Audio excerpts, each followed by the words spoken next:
Bom, senhores, estamos com mais um vídeo aqui para o canal e hoje esse carro aqui ele vai servir como um exemplo de um vídeo que eu quero fazer há muito tempo para mostrar para vocês. A importância de fazer a revisão para um pré-acerto. No caso desse carro aqui, ele vai precisar de um acerto, o dono quer que refaça o acerto da injeção, porque o carro ele foi montado em outra oficina, foi acertado em outra oficina, foi feita elétrica em outra oficina, e eu como um atual preparador do carro, eu não sei nada. Então eu já fiz essa revisão, vi diversas coisas certas, diversas coisas erradas e infelizmente o que eu quero mostrar para vocês é que a gente vai ter que desmontar o cabeçote por conta de um problema no mesmo e vocês vão entender a importância do pré-acerto. Vídeo um pouco complicado aqui da gente abordar, mas a gente vai falar um pouquinho sobre, porque é um vídeo que eu quero trazer aqui para o canal para vocês. Porque se você tiver um novo preparador e ele quiser fazer uma nova revisão no seu carro para saber se está tudo em dia, falo para vocês que é absolutamente normal e certo ele estar fazendo isso aí,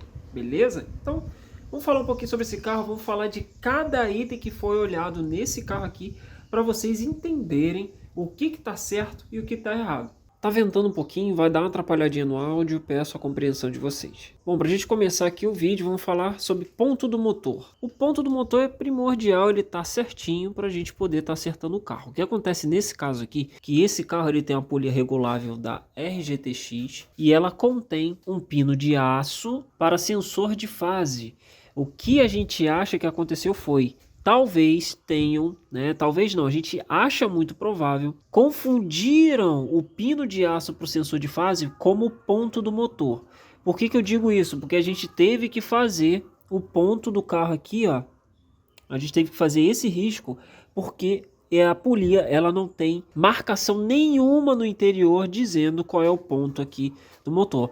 Certamente ela tem o ponto aqui fora. Porém, esse carro ele não tem uma capinha aqui indicando aonde que a gente tem que colocar no ponto. O que foi feito? Retirado aqui a polia, colocado uma outra por cima, feito a marcação correta aqui, agora e boa. E uma outra coisa também que a gente pegou foi que por que ele estava no ponto e não estava no ponto, né? Para poder entender. Ele estava com a polia, se eu não me engano, adiantada, mesmo botando ela no meio, o carro não ficava no ponto. Então ele estava e não estava no ponto.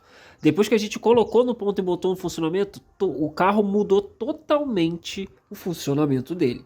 Esse carro ele foi aferido com pistola de ponto, que é essa ferramenta aqui, ó, que a gente acaba pegando a informação, né? A gente pega ali a corrente que está passando no cabo do primeiro cilindro, ele pega essa informação, quando passa um lapso assim, né? Quando passa uma corrente ali, ele dá uma piscada e a gente consegue vir aqui ou no volante ou vai ali na roda fônica, consegue ver se o carro está no ponto. Nisso o carro não tinha problema, o ponto também na pistola estava correto, isso aí não tem o que falar, estava tudo certinho, então a gente pulou para o próximo passo. Logo em seguida a gente foi fazer a revisão das velas de ignição. As velas instaladas nesse carro é com esse código aí, ó, BCPR9ES11. Porém, se tinha um problema nesse carro, aonde ele tinha 3 velas com esse modelo aqui que eu acabei de mostrar e uma vela com esse código aqui, ó, BKR7ESBD. O que acontece é que o carro ele estava com 3 velas de um modelo e uma vela de outro modelo, porém tudo da mesma marca, NGK, e dá também para se olhar. Tanto a rosca como o eletrodo está um pouco molhado de óleo, tanto na maioria dos cilindros. Esse aqui é o pior, mais molhado também. E a vela que estava também no carro com o eletrodo bem desgastado e errada para o veículo. Então foi comprado também velas todas novas do mesmo modelo, ó, BCPR9ES11. Compramos 4 velas novas para a gente poder aplicar no carro e essas aqui vão ser lixo. Vamos aplicar 4 novas para zerar o problema. Como esse carro aqui se trata de um carro com injeção programável, ele estava utilizando aqui um sensor original do fluxo cruzado, porém um sensor errado para ser usado com essa injeção. Funciona, ok, só que ele marca uma temperatura acima do que realmente está marcando, do que a real que está marcando. E além disso, sensor bem sujo e tal, por onde parece que ele, mesmo que o motor foi todo feito, tudo do zero, nem ele se passou por limpeza. Vendo isso, a gente comprou um sensor da MTE que é o 5053, que é o recomendado pela própria FT. Compramos um sensor novo, porque como é uma FT300, ele tem sensores próprios para ser utilizado. Então compramos um sensor novo, que é esse aqui do sensor de temperatura do ar, e ele vai mandar a informação real para a injeção e a gente vai conseguir fazer o acerto direitinho. Mais uma peça que a gente vai ter que trocar. Outra ferramenta que a gente utilizou nesse motor é de vazão de cilindros, que nada mais é que é uma ferramenta onde a gente aplica pressão dentro do cilindro, né, ar comprimido dentro do cilindro, e nessa escala aqui ele me indica se ela está tendo vazamento de ar ou se está ok com bastante estanqueidade. O que a gente acabou descobrindo nesse cabeçote, que é até o porquê que a gente falou que vamos ter que desmontar, é que no terceiro cilindro, com essa ferramenta aqui que a gente já mostrou vídeo no canal do funcionamento dela, a gente descobriu que mesmo com os câmbios virados para cima sem estar acionando a válvula, tá em vazamento de ar na válvula do escapamento do terceiro cilindro. E também tem um escapamento pelo cárter, né, pelos anéis do cilindro aqui de ar comprimido pelo cárter, um pouco maior o volume do que nos outros cilindros. Então a gente, só com essa ferramenta, descobrimos dois problemas aqui no veículo. Até por isso que a gente vai ter que retirar o cabeçote fora. Os bicos que estão sendo usados nesse carro aqui são bicos aí Bosch, com esse modelo aqui, ó. É o 028, 015, 7130, que foram retrabalhados. E por que eles foram retrabalhados? Que dá para vocês verem por esse furo aqui que eu não sei, ó, tá vendo? Eles foram retrabalhados, se eu não me engano, pelo código da bico de Citroën. Então eles foram colocados na máquina, foram vista a vazão deles, estava tudo ok, não precisou fazer nada basicamente.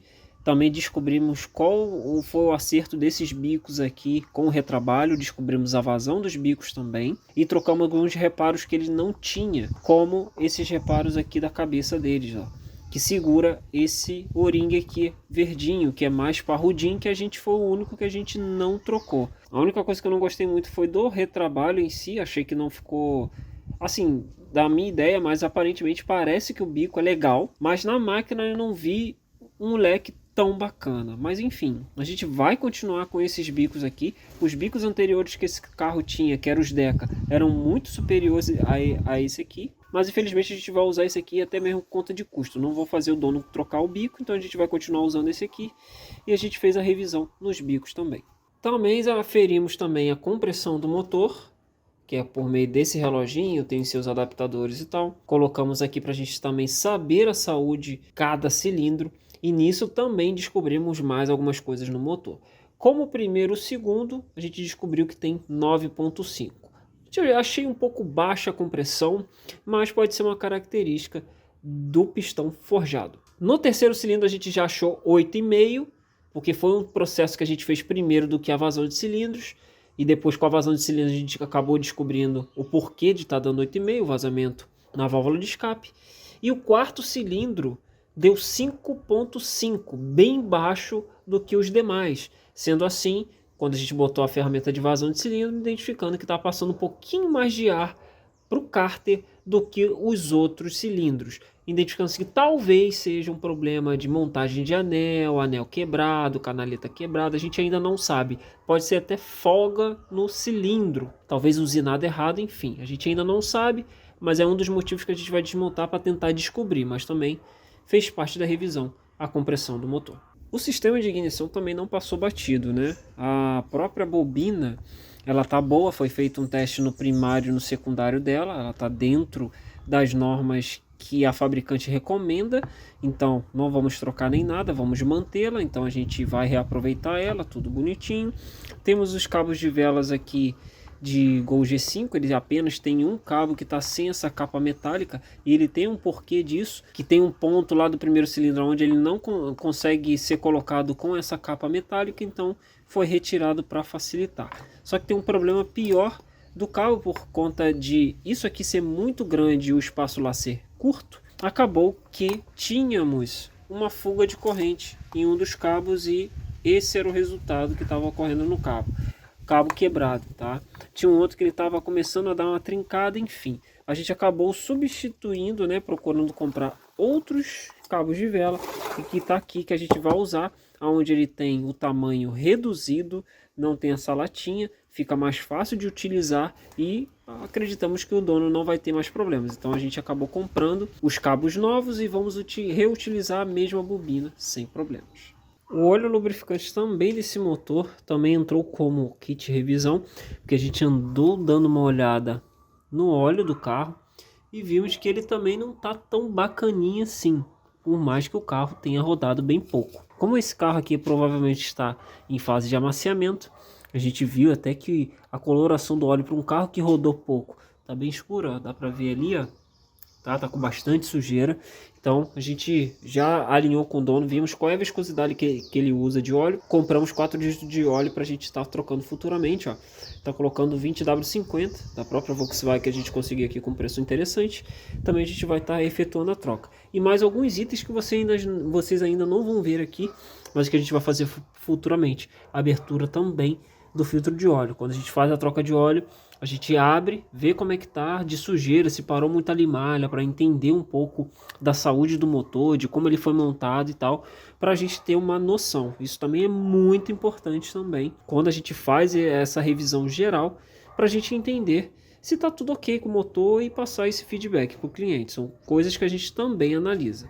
Uma outra coisa muito importante que tem que ser observada é a questão da parte de linha de combustível, como ela é feita, né? Como vocês estão vendo aí, tem um gas tank, mangueiras utilizadas, fazer revisão do filtro da pomba, e esse carro aqui passou por isso. A gente acabou identificando, no caso desse carro aí, que a sujeira estava tremenda no filtro. A gente vai postar, ó, botar uma foto aí para vocês verem como é que estava a situação do filtro. Tava bem horrível, pegando toda a sujeira aí de ferrugem do tanque, né? Então tava bem feio. E aqui eu vou tentar mostrar para vocês, ó, que ele usa aqui, ó. São duas bombas Mercedes desse lado aqui, e o filtro, se eu não me engano, é lá do outro lado lá. Não sei se eu vou estar conseguindo mostrar alguma coisa do tipo, mas foi feita a revisão aí também, tá? Desses dois itens aí, porque são de extrema importância também, até para a questão de acerto. Se eles estiverem entupidos, fica meio complicado. Outro item é a revisão da turbina. A gente dá uma revisão, não, a gente dá uma olhada na turbina, vê como é que ela tá. Como ela tá montada no carro, a gente vê só as coisas mais simples. Como futuramente a gente vai ter que desmontar aqui o cabeçote do motor, vai ser mais fácil para a gente dar uma analisada com ela fora, tá? Então, só de tirar aqui o filtro, a gente vê algumas coisinhas, né? Eu não vi nada demais, mas também vi alguns pontos de atenção aqui na turbina, tá? Ela tá meio complicada de tirar aqui. Deixa eu tirar aqui que eu já volto. Porque também tem a revisão da turbina, tá vendo? Aqui tem, ó, meio que um óleo que ficou meio que empoçado aqui, tá meio esquisito. Aqui também, ó, você passa, tá meio grudento. Então, acende um alerta aqui, né? Acende o sinal amarelo pra gente dar uma olhada. Questão de folga, não parece ter tanta, parece ter uma folga normal, nada demais, mas a gente também precisa, com o desmontar dela, olhando já essa parte aqui, saber se parou algum óleo aqui, para a gente buscar entender se esse óleo aqui está passando pelo reparo e buscar entender o porquê que isso aqui está dessa coloração. Então também o olhar da turbina também passa pela revisão aqui do pré-acerto. Outra coisa que a gente olha também e estuda é a pressão de óleo que esse carro tem. No caso aqui fica mais fácil porque ele tem um manômetro, mas no caso de quando o carro vem e não tem o manômetro, a gente coloca o manômetro por fora, espeta lá no cabeçote e vê como é que tá a pressão de óleo a frio e a quente. Aí a gente vê o mínimo que está dando, colocamos o carro em 2.000 RPM quando ele está bem quente, para a gente ver o mínimo de pressão. Porque qualquer tolerância fora do normal do motor AP, a gente passa para o dono e vê aonde que ele quer, até onde que ele quer chegar. Se ele quer que acerte o carro mesmo assim, se ele quer que a gente analise o carro, por que o carro está com a pressão baixa, enfim. Mas é outra coisa que a gente dá uma olhada também. Como também pressão de combustível, também a pressão de turbo que ele está utilizando, fora também o mapa, como está sendo o mapa do carro e tal. Então a gente olha todo esse parâmetro também. Então, rapaziada, esses são só alguns itens que a gente vê no carro. A gente vê várias outras coisas. E o principal disso tudo é que eu tenho uma planilha de cada carro que passa por aqui, onde eu anoto tudo. Tipo de bico que ele está usando, vela, cabo, resistência, vazão que deu do bico, quantas ml deu na máquina, comando que ele está utilizando, enfim, os mais variados, porque se ocorrer algum problema ou o dono acabar me perguntando alguma coisa que ele não sabe, eu tenho todos esses itens anotados aqui para mim, para eu também saber o que está instalado e em vista do que tudo que tem no carro, eu faço um acerto em cima de tudo isso que eu estou vendo. Isso é muito importante para que a gente não faça o serviço de acerto duas vezes. Uma porque se a gente faz o serviço de acerto e descobre que tem um problema no meio do caminho, porque por conta da injeção programável, porque a gente vê algumas anomalias no mapa e identifica que talvez tenha um problema. Aí fazendo os testes a gente identifica e muitas das vezes tem que resolver e depois tem que refazer o acerto. Então, para evitar refazer trabalho, a gente recomenda fazer a revisão. Show de bola? O dono não é obrigado a fazer a revisão, ele faz se ele quiser. Porém, se ele não quiser fazer, tem um termo de responsabilidade onde ele se responsabiliza caso venha ter que refazer o acerto de novo por algum problema no carro. Então, novo pagamento. Se ele quiser que a gente faça, aí não, aí as coisas são diferentes. Mesmo se tiver um problema, a gente não vai cobrar duas vezes dele de refazer o acerto, a gente vai cobrar apenas uma vez, porém a gente vai executar o serviço. Show de bola? Então, espero que vocês tenham gostado. Eu só queria passar só essa palhinha para vocês. Não é um vídeo completo de tudo que a gente vê aqui no carro, mas é só para vocês terem ideia. Espero que isso também abra a mente de vocês, se vocês forem levar para uma pessoa nova, ver ele acabar recomendando isso para você saber o que é feito. Pelo menos aqui na garagem eu faço dessa forma. Tem vários outros preparadores que trabalham de forma diferente, mas eu quis passar um pouquinho do que acontece aqui para eu pegar um carro para acertar. Show de bola? Então é isso aí, rapaziada. Valeu, forte abraço, deixe seu like aí, fortalece esse nosso vídeo aí, bem bacana. Valeu, tamo junto e aquele abraço.